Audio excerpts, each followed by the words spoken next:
around the world today. We'll continue our unusual getaways, and we have with us in the studio Ruth and Gordon and Doris. So stay tuned as we travel on.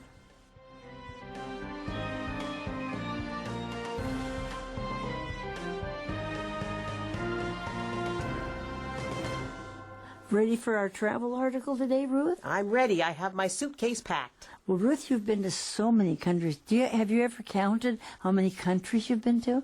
Well, not really. I tried to count them. It's between 30 and 40, I think. I know, I think so. I've been the same way. We've been with Heavenly Melody Singers, and you've been all over too, haven't you? Yes, but I haven't been to any of the kinds of places that we're talking about in this article.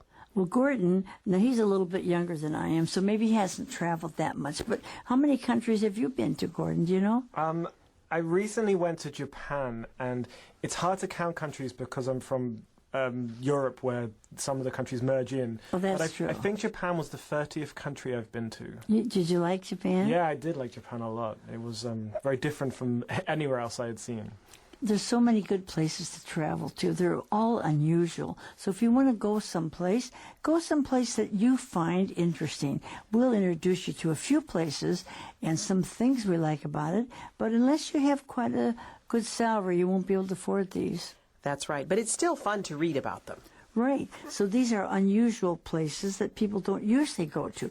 Where do people usually go? They go to big city centers or beaches or something. Well, you can think of lots of famous places. A lot of people go to Singapore or go to Tokyo. Or Eiffel Tower. Or Paris or London or New York City or Los Angeles. Those are all big cities. Come on. Yeah. Okay.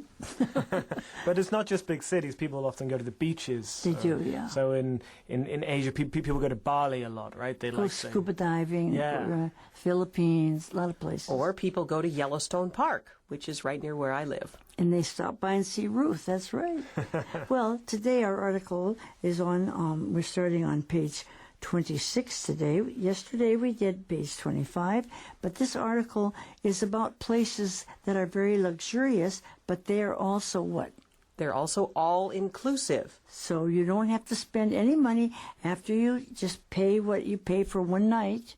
You get everything with it, but you pay quite a bit. Yes, you do. But hopefully the quality of what you get is also very good. So what two places did we go to yesterday? Well, yesterday we began by going to Botswana in Africa, and we heard about a wonderful safari camp there around a river delta, a place of lots of water and loads of wildlife. That was nice. And then where did we go, Ruth? Well, we went to the Caribbean, and we went to the island of Santa Lucia, and we talked about a body holiday resort where you can get a spa treatment, and it's a holistic vacation. So it's for your whole body and mind and spirit. And they have very nice mild temperatures in those places. It is nice to go swimming and scuba diving in places like that. Yes, it is. And remember, we also talked about the gorgeous white sand beach that you find in Santa Lucia. That's true. Yeah, this is a big thing you find with people who go on vacation. Where I'm from in England, because England is known to be colder than a lot of places in the world, people like to go to hot places for their vacations. I know. It seems like people in England and Norway and those places like to go to Spain and down to the more southern places, don't they? Yeah, somewhere where it's warm. So the places we saw yesterday, Botswana and the Caribbean, yeah, they'd be perfect places for Northern Europeans to go and get warm. That's true. That's true. Well, sometimes, people that live in warm places want to go and see the snow. Going to go to Alaska. So we like to go to a different place. Well, isn't that why we call it a getaway? Because you're getting away from what you're used to something different. So you don't think about going to America necessarily as a getaway, but today we're going to start out on page 26 by going to a blackberry farm in the state of Tennessee. And the state of Tennessee is in the eastern part of the United States. One edge of it goes along the Mississippi River. It's got a lot of history, and it's got some beautiful rolling hills and the Appalachian Mountains. We call that in the south, kind of the deep south of the United States, right? Right. So today, open up your magazines, page 26, and listen in. And if you want to, read it along with us. It'll help you remember better as we read about this place, the Blackberry Farm.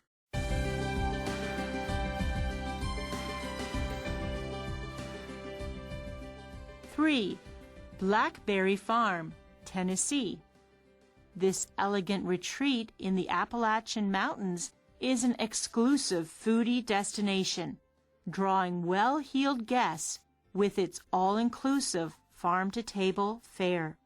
Meals are included from dinner on the day of arrival through lunch on the day of departure.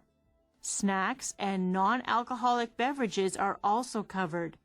Meals take place in the barn, a gorgeous rustic luxe structure with an 8,000 square foot wine cellar. It has won multiple accolades from renowned food publications, and dining here is a true gourmet experience. There are also multiple activities offered on the serene 4,200-acre property, from wine tastings to brewery tours, to hiking, to horseback riding, though some come with an additional fee.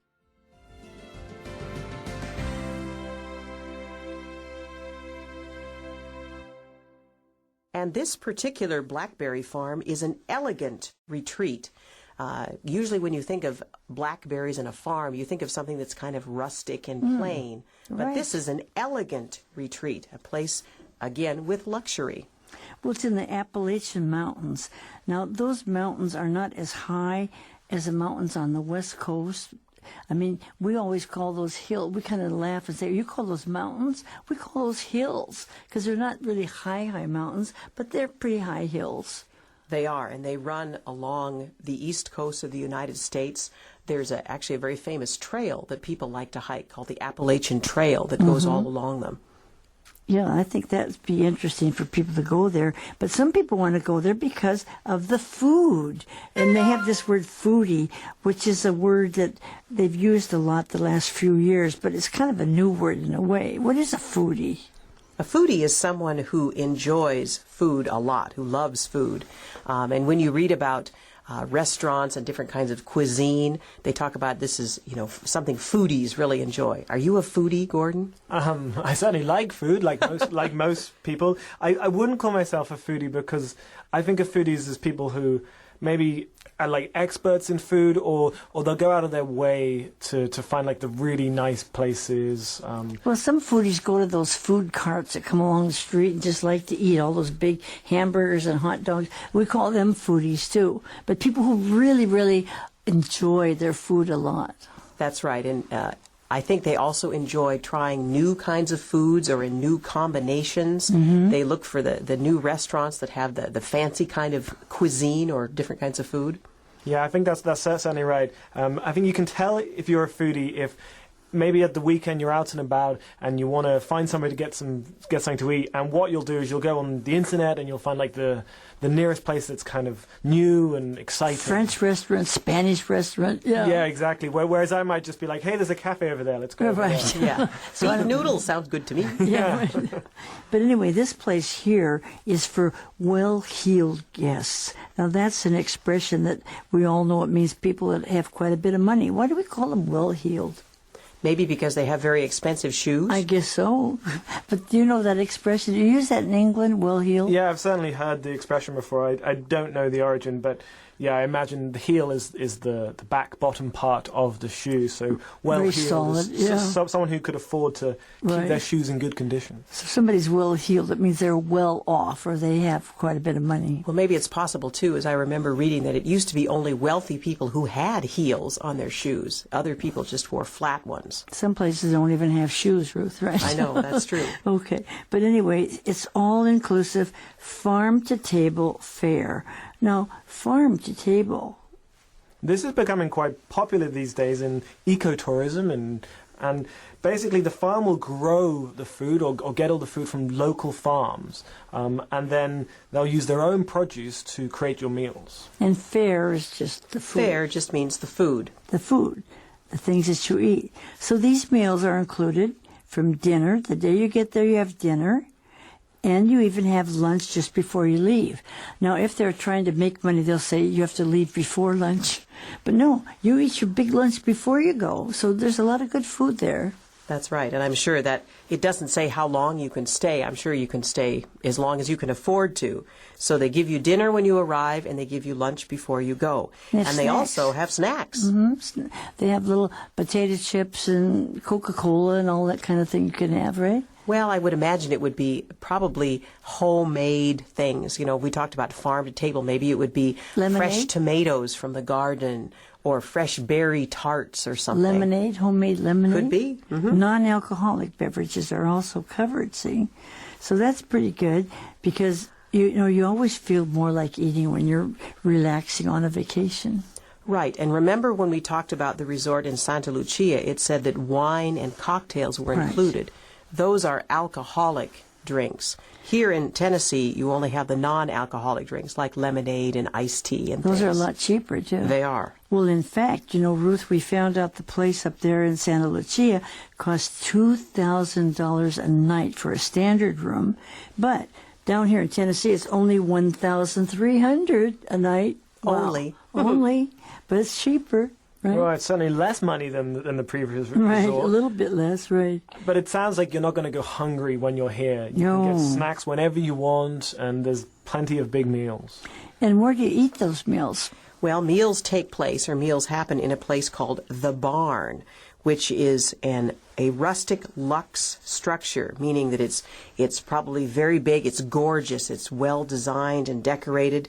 It's kind of rustic, so it looks like a barn, like a farm barn, but it's luxe, it's luxurious. Well, is that a real word? Is that kind of a made-up word to put two words together? This is made up, but luxe is a word, but we usually use it combined with other things like deluxe. Or luxury or something. But rustic means kind of more like farmy or old-fashioned. Countryside. Yeah, countryside. But it's very fancy countryside structure. And they have this great big wine cellar, but I guess you got to pay extra for that. Well, if you want the wine, but 8,000 square feet is a huge wine cellar, which know. tells me they have all kinds of wines. Because now that I think about it, Gordon, another thing about foodies is they like to pair food and wine. Oh, they do. So I'm sure there's a particular kind of wine that goes with every single dish this Well, I place guess serves. so. And I'm sure the place will happily tell you which wines will go with the food and, Oh, and yes. sell you the They wine will as recommend. Of course. well. Yeah. But they've won a lot of awards. What do they call this? Accolades. Now, what does that mean? Yeah, so an accolade is praise or approval. So awards for their food. So they'll probably have up in their hotel in the barn, like we won the 2015 award for best rustic food or something like those kind of awards. We all like to have accolades that say, this is great. And these particular accolades come from renowned food publications. In other words, there's magazines like Gourmet magazines. or Food and Wine or something. So these magazines that have given these accolades or these awards to this place in Tennessee. So when you eat there, it's not just like having supper or having dinner, but it's a gourmet experience. Gourmet is also a very fancy word that has to do with food that's expensive, isn't it? Yes, and a very high quality. It has usually sauces and We expensive used to say ingredients. French food has a lot of gourmet meals and things, right? Well, I think the word itself is originally French, yeah. That's true. But you can do more than eat, can't you? Yes, there's a lot of activities, multiple activities. And how big is the property? No, this property is huge. It's 4,200 acres, and an acre is an old, well, it's still used, but it's an old measurement of land here, which is slightly more than 4,000 square meters. That is really very big, right? Yeah, there's lots of space here for all kinds of activities. More food and drink stuff, wine tasting and brewery tours. Right. All right. Wine tasting, of course, would be tasting wine. A brewery is where they make beer. So you'd go and you'd see how they make the beer, and I'm sure you'd get to taste it at the end. Well, and you could go hiking. That's kind of nice in Appalachians, don't you think? And horseback riding. Right. And I That think would be that's fun. good. We're going to need some exercise after all the food. That's true. But, you know, you might have to pay an additional fee. So, in a sense, it's not quite all-inclusive. Well, I guess the food and the room is what's all Right. inclusive, and then the activities you might have to pay a little extra. But they call it a blackberry farm, so I don't know. I guess they have a lot of blackberries around there, too. Yeah, and it's just looking at the pictures, it looks like a beautiful setting Yes, with it the does. fields and the trees and and where they eat at that big barn that looks nice, doesn't it? Yes, it does. So if you like the countryside and all, I think that would be nice, wouldn't it? Yeah, I certainly like the countryside. I'm from the countryside in England, and for me, going to Tennessee would be a getaway. It'd be going somewhere unusual because I'm not from America, so maybe that would be an interesting choice for myself. Right. If you're in America anyway, on a business trip, you might run down there for a short vacation. Right. If you have $1,300 to spend for a night. But That's right. Anyway, it's nice to know that the place is there. And let's go to the next place. What number are we on? Number 4 already, aren't we, Ruth? Number 4, and we're going to go back to the Caribbean.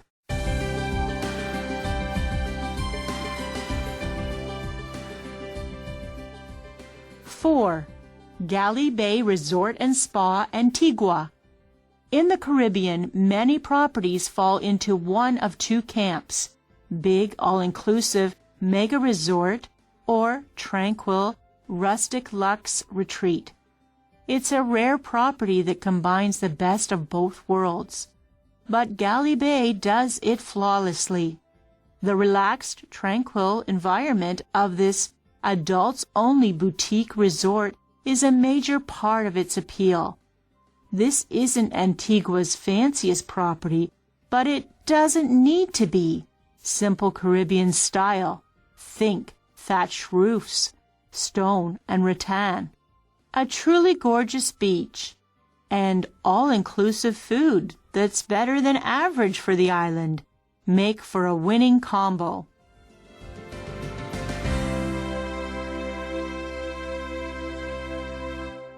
All right, we're going to Galley Bay Resort and Spa in Antigua, which is another island in the Caribbean, so it's got those beautiful white sand beaches. And usually in the Caribbean, the resorts or the properties fall into one of two categories or camps.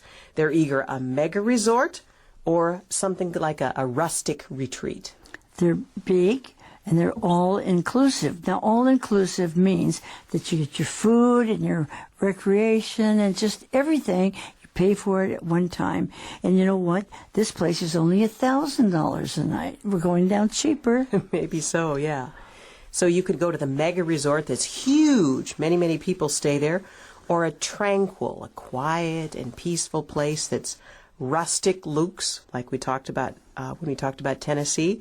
And so it's smaller, it's kind of countryside-ish or something that's not quite so fancy, but it's still enjoyable. And don't we usually think about the Caribbean as a place where they have nice warm weather and warm water and things? Warm, when you go swimming, it's not cold. Yeah, white sand and Yeah. beautiful skies and That hot sounds sun. good to people from England, doesn't it? Yeah, this is classic holiday or vacation spots for British people. It's interesting how people from Europe go to places like this. A lot of the people from Germany go down to the Philippines. You find all these German people because they want to go where it's warm and sandy like that. That's Yeah, right. Everyone likes to travel to see something different, and especially they like different climate or weather. So tell us more about this place. Well, usually they're these mega resorts or these small, tranquil ones, but this particular property, the Galley Bay, combines the best of both worlds. So it's got maybe all of the amenities that the big places have, but it's still got that small feel, and it does it flawlessly. So that's without any problems, without any errors. Right. A flaw is something that's wrong. It's not good. It's not right. There's no flaws. They do it beautifully. So they can really combine the luxury and the rustic part together. Yes, and in this one is relaxed, it's got a tranquil environment, and it's adults only. No kids. Well, if you've got kids and you don't want to go, you want to go to Disneyland or something. But this is Right. for people that want to just have a great time relaxing. But it says that this isn't the fanciest property, but it does need to be, because why? Well, it's a simple Caribbean style. And if you think about the Caribbean style, it's a thatched roof made out of straw that's woven together, stone, and rattan, which is another typical island type of craft. Well, I think of that. I think of places like the Philippines and Fuji, and there's so many places where we think about it having these thatched roof places made out of the straw. And doesn't that seem very rustic to you? It does. In fact, you used to be able to buy rattan furniture here in Taiwan. Well, we can still buy rattan furniture on the street sometimes. You see people selling it. And that's very Asian, too. But they have a gorgeous beach and an all-inclusive food that's better than what they usually have there. So that makes it a winning combo. And what is a combo? A combo is two things joined together. A combination of things, right? Yeah, so you've got the beautiful environment and you've got the all-inclusive food that they say is good here. It's better than the average. So we're down to $1,000 a night now. So now if we go down to the next one, is it going to be even less? $525 a night, Ruth. You're getting down. All right. Only one night, $525. You're still beyond my budget, but let's read about it. What's the name of it? Well, this one is called the Alisal Guest Ranch and Resort, and it's in California.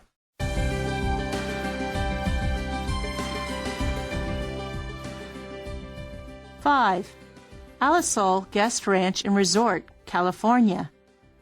This resort, set on a 10,000-acre working cattle ranch, has been a family-friendly getaway in California's Santa Ynez Valley since 1946. Guests can expect charming, Western-style rooms and a range of outdoor activities, including fishing, golfing, tennis, swimming at the pool or lake, and, of course, horseback riding. The buffet-style breakfast and dinners are included in the rate, and in the evening the hearty Western-style fare may include steak, ribs, or locally caught fish. There are also breakfast horseback rides, where guests can head to a remote hillside location for flapjacks and a cowboy poetry recital.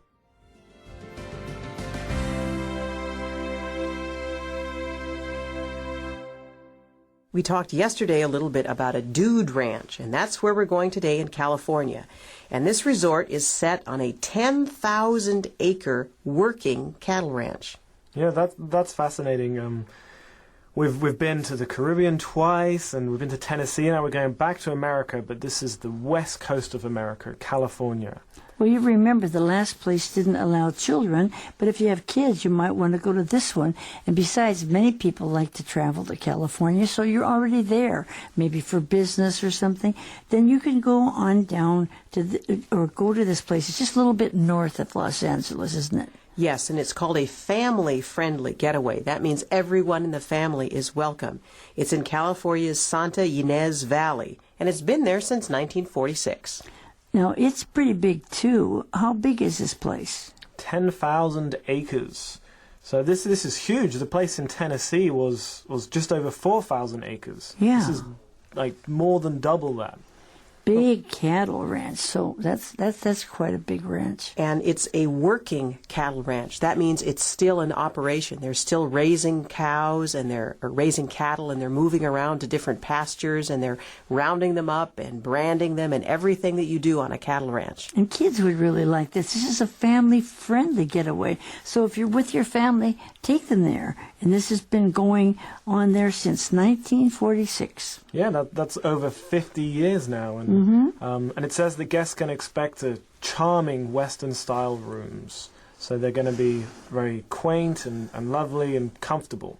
What kind of things can you do there, Ruth? Well, there's a range or a wide array of activities.